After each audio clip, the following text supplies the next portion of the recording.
Hello. Ladies and gentlemen, it is with the greatest pleasure that I present the story of Quentyn Martell. In the faraway land of Westeros, there was a battle, a trial by combat in King's Landing, as we all know, where the man known as the Mountain defeated the man known as the Viper and crushed his head and exploded. Well, it turns out that the Viper has a brother down in the Mexico of Westeros, Dorne, and that brother, the King of Dorne, the Prince of Dorne, the other Prince of Dorne, his brother Oberyn, has a son named Quentyn. Alright, it's all about Quentyn. Now, have a seat. Quentyn Martell is a young man of, he's not like a physical champion. He's kind of fat. He's a pudgy dude. But he's not like the worst ever. But anyways, as to say, he is a Prince of Dorne.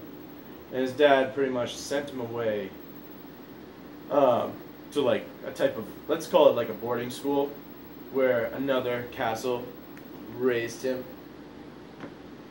Okay? And Quentyn has always felt kind of like a distance between his father. And he wants to mend that.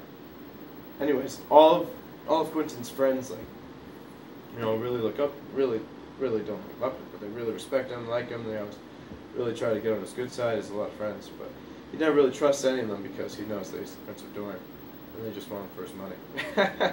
But I mean, he also loves them dearly at the same time, but never trusts them fully. I don't think. I don't know. Anyways, one day he gets a letter, and it's from his dad. And it's like, guess what? I need you to go on a secret mission across the narrow sea to Daenerys, and I need you to win her for Dorne. It's this big long adventure. They go across the sea, and Quentyn meets up with leads his friends through all these trials and tribulations, and a few of them die, but he still rallies on and says, "Come on, pals, we gotta do this for Dorne. We gotta do this for my hometown. We gotta do this to prove to Dad that I'm a real man." And he's so fucking awesome because he's like so broken up inside about his friends dying along the way. And then all of a sudden he's like losing hope. He meets up with this band of this company called the Windblown, which are a company of soldiers that they're sellswords. They'll go to whichever army pays them the most. And the Windblown are like, "Who are you?" And he lies about who he is, and they like him because he's kind of like a charming weirdo, funny guy. And they're like, "All right, you can go get his stuff, run around, and we'll take care of you." And he he's like just a gopher. He's like an intern. He goes and he gives people what they want, ale and whatever. And then all of a sudden, they're right in Daenerys' city. And they've been calling him Frog the whole time, because every time they told him to go do something, he gets up just like a frog, ready to do it. Well, that's what he thinks.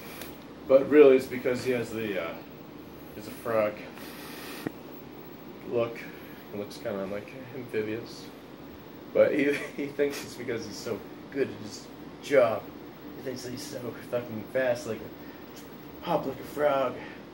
Anyways, he says, now that he's in Daenerys' kingdom,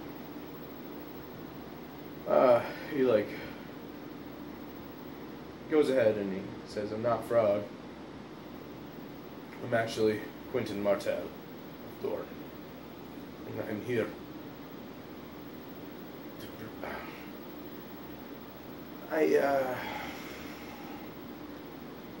I have a plan from my father for us to. You should go. You and I can be together and rule through Dorne and take over the rest of Westeros. And basically, what I'm trying to say is that he does all this bad shit, and he gets right in front of this pretty girl, and he chokes up, and he fucking could have been like a frog into a prince, and he went from a frog into a prince, but not like a princely prince. He was just like a dude, like a fucking regular dude would be in front of the fucking prettiest dragon queen in the whole world, Daenerys Targaryen. Emilia Clarke, what's up? You're so gorgeous. And then another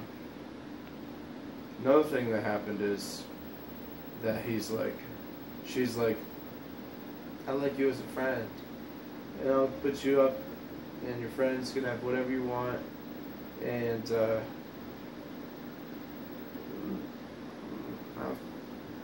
pretty much no. I think about it, but go to your room. It's awesome up there. Then they go up and they have a little talk, and then, Quentyn's really upset, but he's trying to hold it together. And anyways, bloody do happens. Daenerys feels bad, and she's like, I should go and see how that little guy's doing. I mean, he's such a he's a stinker. I want to go just check in on him. And she goes up to Quentyn and is like, and checks, and she's like, hey, I was just, I wanted to come by and, do you want to come for a walk with me? You want to see my dragons? And Quentyn's like, yeah.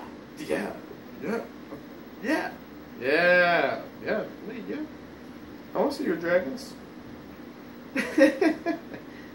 And they go and they go for a walk, and Quentyn's kind of like calming down a little bit, and Daenerys is like just humoring him, and he is kind of a funny guy, so she's laughing sometimes, and he's like liking that she's smiling. And so then she starts going into a metaphor situation of why a frog can't be with a dragon. As she's showing him her dragons, petting them or something. And Quentyn misinterprets her metaphor on why a frog can't be with a dragon, because hello, a dragon and a frog. But Quentyn's like, I get you. Alright, say no more. And then he's like, thinking in his head, she wants me to steal one of she wants me to steal one of these dragons. No, the joke is that Daenerys is like, alright, so Daenerys is like, alright, I think I got through to him. And he's like, I understand. She wants me to steal one of her dragons. Which is such a fucking... It's such a fucking, thing that, happens in relationships between men and women. It's, misunderstandings, big misunderstandings that happen when people are using, I don't know, love metaphors. Anyways, so Quentyn goes back to the tattered prince of the Windblown, and he's like, "What's up?"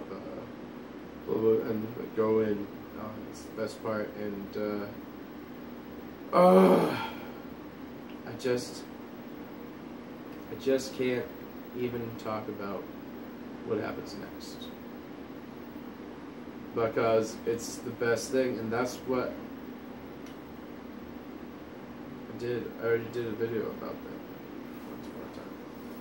And we'll do another one. We're working on one. So this is like a preview, and to be continued.